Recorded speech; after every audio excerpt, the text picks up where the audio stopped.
What's going on, guys, and welcome back to another video. So what I want to do right now is I want to address inflation and how that is impacting the upcoming stimulus package. What I can tell you right now is that this $1.75 trillion infrastructure bill is having a very difficult time actually getting passed. Not only are lawmakers arguing over what needs to be in the bill, they're arguing over how much the bill is going to be. Some want it to be more, some want it to be less. But the third thing is, will this actually impact inflation? Will we see inflation go up even further? Currently, it's at 6.2%. What I can tell you, and I'm almost 100% sure this is going to happen tomorrow, when lawmakers go on CNN and go on, State of the Union, whatever, right? When they go on to do their media rounds, what you're going to see is every single one of them is going to bring up inflation.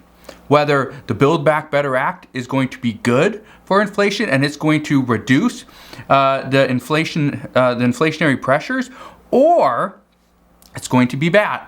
Depends really where you're coming from, what side you're on. So here's what I can tell you. As of right now, many experts are saying President Biden has to make his mark on the economy, and he has to do it with inflation.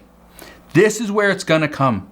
This is where President Biden is going to jump in, and he's either going to make things better, which means we see deflation, or he's actually going to make things worse, and we see increased inflation. Well, I want to break down what is actually being said by multiple economists. I want to talk about what you need to know. I want to talk about what President Biden is doing and where we are at with this upcoming stimulus package. Because again, right now, there's a lot of talks that yes, we're getting closer, but what I can tell you is, even though we're getting closer, we're still very far apart. We're still very far apart. But here's what we know. Currently, inflation sits at 6.2%. However, according to economist Peter Schiff, he is a very smart guy. I love what he's discussing. I love how he brings up different things, right? But he has been saying this for a little while, that we need to be cautious. And what he says is inflation is actually well north of 10%. Not 6.2, 10%. He also went on to say that this is as bad, if not worse, than any year in the 1970s, which we saw massive inflation then. And I brought this up earlier on in the video I did this morning, is that in 1980 and 1981, we saw 14% and we saw 11% inflation before it came down to 7% in 1982. So what's actually causing inflation? And when is it actually going to go down? Well, I want to break this down because I think a lot of people are struggling with the idea of inflation is only going to go up if we see this infrastructure bill pass, and inflation is going to go down if it doesn't, which it's not that simple. We could see inflation still go up without the bill passing. We could see inflation go down even if this bill does pass. It probably won't pass at 1.75, but it could pass at $1.5 trillion. Here's what we know. One of the reasons that we are seeing inflation is because of higher demands. But here's what you need to understand. People have been cooped up in their homes. They can't travel. They haven't been able to go and buy furniture, right? They've been stuck inside and they want to, redecorate their home. So what do you need to redecorate? Well, and this is just an example. You need furniture. You need stuff on your walls, pictures. You need window coverings, which are up 17% month over month from last month, which is crazy. So that's contributing to higher demands. But then you also have more people are saving money and have saved money over the past year. Let me just ask you this. Have you actually been able to save money? Because a lot of people say, no, I can't save money because I can't even afford to pay for the things that I have. How am I supposed to save money on top of that? But then here's another big one. This is something I brought up last week, is multiple experts are saying that millions of people have done extremely well with their crypto holdings, and because of this, they have the ability to spend more. And if they have the ability to spend more, they will spend more. This is what's contributing to higher demands. The other thing is labor costs. People are quitting their jobs and finding better paying jobs. So some employers must pay more, must pay higher than what the other employer is considering to pay. okay? Because they have to entice that employee to stay.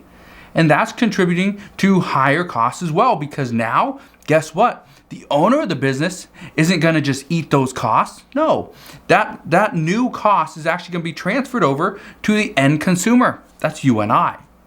Well, we also know that workers ages 16 to 24 saw the biggest wage increase. They've seen 9.8% wage increases.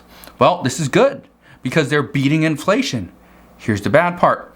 These are mostly workers in retail, hospitality, and leisure. That's where they're at. Well, for those people that are 25 to 54, that's where I am, right? We only saw 3.7% wage increase. For people 55 and older, which are usually the people that are on a fixed income, well, they only saw a 2% increase. But remember, inflation is set at 6.2% right now, which means every single month you're actually losing. You're going further and further behind, which creates a big issue. Well, another reason why we're seeing inflation is because of the supply chains. What we are seeing right now is that there's many bottlenecks within the United States in regards to shipping and manufacturing. Well, this leads to less products on the shelves. Guess what? When demand is high, supply is low, prices are going to be more expensive. Versus the opposite, when the supply is very high and demand is extremely low, people have to compete to get buyers. Well, here's what I can tell you. As of Friday, just yesterday, there were 83 ships in queue that was in the water and at the port being ready to unload just in Los Angeles alone. Well, what we know is that there's a 17-day wait time in order to be offloaded. That's huge. Now, for those of you that are not seeing price increases, here's what I can tell you. You're probably seeing shrinkflation. What this means is you see the same item, but yet it is smaller. Okay, let's say you have a box of cereal. Normally you got this nice big box for $3.99. Well, guess what? It's still $3.99, but the box, instead of being this big, is this big. Instead of being this tall, it's this tall. Instead of being this wide, it's this wide. They just shrink the package. You get less of whatever it is you're buying, let's say cereal, but it's the same price. So when you look at prices, and that's the way the majority of people go and shop, they look at prices, not cost per unit. Okay? If you look at cost per unit, and Costco is great for this because they tell you, oh, this is how much it is per ounce. Okay? So Costco is great. You can figure that out. In other stores like Walmart, you got to look at that teeny tiny little label and figure out, okay, cost per ounce or cost per gram, whatever it is this much. Well, that's where it's actually increasing, but the overall cost is the same because the product's getting smaller. All right? Keep that in mind and let me know. What have you purchased recently where you just realized that the package or the quantity got smaller, but the price stayed the same?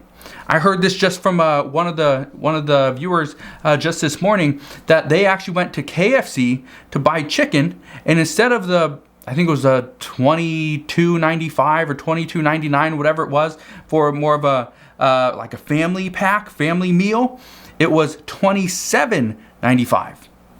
Someone else said, mine, instead of getting a 10 or a 12-piece chicken basket or bucket, I only got an 8-piece, but it's the same price.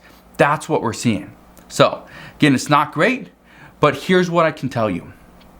The reports over the past few days have been saying that the Biden administration is saying that they understand how these small changes, how these small increases are hurting the average American consumer, the average person. Senator Joe Manchin said he wants to put a halt on the entire stimulus package because of this very reason. But others say that this would not actually increase inflation. It wouldn't come at a faster rate. But according to economists, they say that right now, honestly, it could be too late for the Biden administration to make their mark on this economy. They say that solving the inflation crisis will mean raising rates. However, by raising rates and doing so, it will slow down the economic recovery. So, here's the question. Does the Biden administration, do they slow down the economic recovery, which we've seen go fairly well so far, or do they risk just allowing the American people to pay more and be hurt by inflation? It's one or the other. Raise rates, we slow down the economy, but it helps out with inflation, or Do we just let the American people suffer, okay, and don't raise rates, because that would actually help the economy? What do we do? Which step do we take? Well, here's the problem. Right now, many don't know. Some argue that requiring companies to even pay more in taxes, and we raise interest rates as well, which means they cannot borrow at the rates they have been. By doing this would actually hurt a large percentage of our workforce. That right there, that step, that move could actually cause businesses to start to reduce their workforce as well, causing unemployment to go back up. Well, guess what we hear every single week? Well, we didn't for a couple weeks because White House Press Secretary Jen Psaki, she had COVID, but the majority of times she comes out and says, guess what? Unemployment is down. It's better than it was, in the past year, which means we're moving in the right direction. She's right. We are moving in a positive direction, but at the same time, we can't just look at the unemployment rate, because if we only look at the unemployment rate and we don't look at the other issues, we're never going to get this thing solved. So here's what I can tell you. Right now, what many are saying is that there's alternatives. One of the alternatives right now is to make sure that the American people have more money to spend. How do we do that? We can mandate, better wages, right? Which pretty much means we have to increase the minimum wage on the federal level, which would be impossible to do under a budget reconciliation. Trying to get Republicans on board at this time is not going to be an easy task either, especially when Democrats are trying to push through a $1.75 trillion infrastructure package. So some say we could try to work with Republicans, try to figure out how they get this done, and have a trade-off, which means we could see maybe minimum wage increase over a prolonged period of time, possibly 5 years, maybe go up to $12, not $15. Or do we pass this human infrastructure bill? So there's a lot of back and forth. What I can tell you right now is it would be very difficult to get pretty much a stimulus check through Congress at this time. Some say that would be the best move, that would be the quickest. However, it would cause additional inflation. Now, others say the other alternative is we could possibly do additional tax cuts. However, this is a big one. This would not impact us immediately. Here's the problem. We would see this when we file our taxes. Well, guess what? Chances are this bill isn't going to pass, this year. Okay, or if let's say it doesn't pass, it passes this year, but then it's like, okay, we gotta get the IRS on board. So even though I think the IRS said we can start filing our taxes, February 12th or something, off to get back to you on that, because I did read it the other day, forgot to write it down. Big mistake on my part. But I think it's like February 12th that everyone can start filing their taxes. So here's what I can tell you. The problem right now is people need money today. We cannot wait. I see people all the time that are counting change. They go to the gas station and they count change that's in their car because that's all they have. And that's ridiculous that's where we're at. I think that's great that people are doing everything they can to get back and forth from work, provide for themselves and their families, but at the same time, when do we turn into a country where we can only do so much, just a little bit, but yet we're helping out other countries? That's the hard part right now, and I think that's where many Americans are at, is why do we help out so many other countries? But yet here within our borders, here in the United States, there's millions of people struggling. So what I can tell you right now, tomorrow is going to be, it's going to be a big day, I think, for news, because many lawmakers are going to come out, do their weekly rounds, talk about the upcoming infrastructure package, and the big talk's going to be about inflation, where we're at, how are we going to combat this. Right now, some have no idea what we're going to do. Some are just waiting to figure out, what does Joe Manchin want to do? What does President Biden want to do? And then they're just going to follow along. So what we see tomorrow, I don't know, but I promise I will be back on tomorrow morning. I will fill you in on what we are seeing tomorrow as well. So if you have any questions between now and then, please ask your questions down in the comment section below. Again, I just want to thank you guys for watching. Have a wonderful rest of your Saturday. Consider subscribing, and I'll see you guys on the next one.